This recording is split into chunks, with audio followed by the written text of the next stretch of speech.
मंगल ग्रह 23 एप्रिल रु नेकी 1 मे जाए मीन राशि रे रहिबे। तांकर एही मीन राशि रे प्रवेश द्वारा मंगलंकर जो गोचर मीन राशि एवं कुंभ राशि, मकर राशि, धनु राशि रो व्यक्ति मानक पई कोन रहिबो सेही विषय आज आमे जानिबा। नमस्कार, मु सुआशीष पुनः स्वागत करछु मो YouTube चैनल को। धनु, मकर, कुंभ, मीन राशि को छाड़ी देले बाकी राशि मानकर मंगलर गोचर रे की सब फल तांको मिलिबो सेही विषय आमे पूर्व वीडियो मानकर आलोचना करि साचे। जे माने भी से वीडियो देखि नांती जाई कि देखि परिबे। आज आमे आलोचना करिवा कि मंगलंकर गोचर धनु राशि, कुंभ राशि, मकर राशि एवं मीन राशि रो व्यक्ति मानक पई कोन सब शुभ एवं अशुभ फल दबो से विषय आज आमे डिटेल्स रे आलोचना करिवा। से विषय आज आमे डिटेल्स रे आलोचना करिवा। ता पूर्व सबना बेले गोटे रिक्वेस्ट करिया चाहिबे कि जो माने भी एजाय चैनल को सब्सक्राइब करना सब्सक्राइब करंतु आ पाख थिबा बेल आइकन को मध्य प्रेस करंतु जा द्वारा कि म आगु को जहा भी किछि वीडियो देबी ता नोटिफिकेशन आपण मान को ठीक समय रे मिलि जिवो। जदि आमे धनु राशि कथा कहिबा ताले धनु राशि रो व्यक्ति मानक पई मंगल चतुर्थ भाव रे गोचर करिवे एवं मंगलंकर चतुर्थ भाव रे गोचर एते शुभंकर नुहे। घरे आपण मानकर झगड़ा अशांति हेई पारे, मन रे चिंता आसी पारे। ता सहित आपण मानक पई गाड़ी को नै केते भल समय नाही, सेति पई जेतले भी गाड़ी चलाउचंती देखि चाहि कि गाड़ी चलांतु। एवं ता सहित आपण माने कोनसी 23 एप्रिल रु नै कि 1 जून जाए आपण माने कोनसी गृह प्रवेश करंतुनी कि कोनसी नुआ गाड़ी घोड़ा घर ए सब किणंतु नाही, इन्वेस्ट करंतु नाही। आपण माने देखिबे कि आपण मान को एही समय रे घरे झगड़ा हेई पारे। ता सहित घर लोक सपोर्ट न करिवारु आपण तिके दुखित बा चिंताग्रस्त हेई पारंती। कहिया को गले घरु नै कि बाहर जाय समस्या लागि रहिबो। मंगल आपण मान को द्वादश भाव रे अधिपति हेइथिबारु अननेसेसरी डिस्प्यूट आपण मान को सहित हेई पारे। तापर जदि आमे नेक्स्ट राशि मकर राशि कथा कहिबा ताले मकर राशि रो व्यक्ति मानक पई मंगल तृतीय भाव रे गोचर करिवे। एही गोचर को आपण माने भलो बोली कहि परिबे। ता सहित जो राहु मध्य तृतीय भाव रे गोचर करिवे ताहा मध्य भलो बोली कहि परिबे। एही समय आपण मान को साहस प्रदान करिवे। ता सहित जो माने फिजिकल वर्क करूचंती तांकर प्रमोशन पई बाट फिटी जीवो।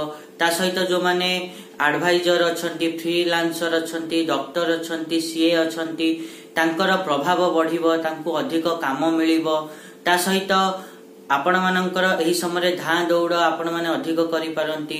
सेति पई जो माने मैन्युफैक्चर फील्ड रे अछंती, फाइनेंस फील्ड रे अछंती बा आपण माने डिफेंस फील्ड रे ट्रैवलर फील्ड रे अछंती तांको पई बहुत भलो समय अछि। ता सहित एही समय रे आपण मानक शत्रु माने नाश जिवे। ता सहित आपण मानक कर्म रे मध्य वृद्धि घटिबो। आपण माने एही समय रे निज ईगो एवं ओवर कॉन्फिडेंस रु निजको बंचांतु आपण मानक पई भलो रहिबो। तापर जदि हमें कुंभ राशि कथा कहिबा ताले कुंभ राशि रो व्यक्ति मानक पई मंगल द्वितीय भाव रे गोचर करिवे। एही भाव रे गोचर करिवा जोगु आपण माने देखिबे कि आपण मानक जो बाणी कथा बहुत कर्कश बा कटु हेई पारे। ता सहित आपण माने कर परिवार रे कहा सहित हो कि भाई मानक सहित हो बा ससुर घर लोक का सहित हो आपण मानकर कोनोसी प्रकार डिस्प्यूट हेई पारे। सेति पई टिके ध्यान रखिबे। तापरे आपण माने एही समय जदी इन्वेस्ट न कले आपण मानक पई भलो रहिबो।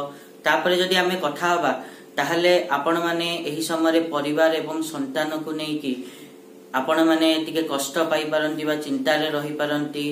ता सहित भाग्य हानि मध्य हबो। तापरे जदी हमें नेक्स्ट राशि मंगल कथा कहिबा ताहले आमे जदी नेक्स्ट राशि मीन राशि कथा कहिबा जदी आमे नेक्स्ट शेष राशि मीन राशि कथा कहिबा ताले मीन राशि रो व्यक्ति मानक पई मंगल तांकर राशि रे ही गोचर करिवे भाग्यश हेकी।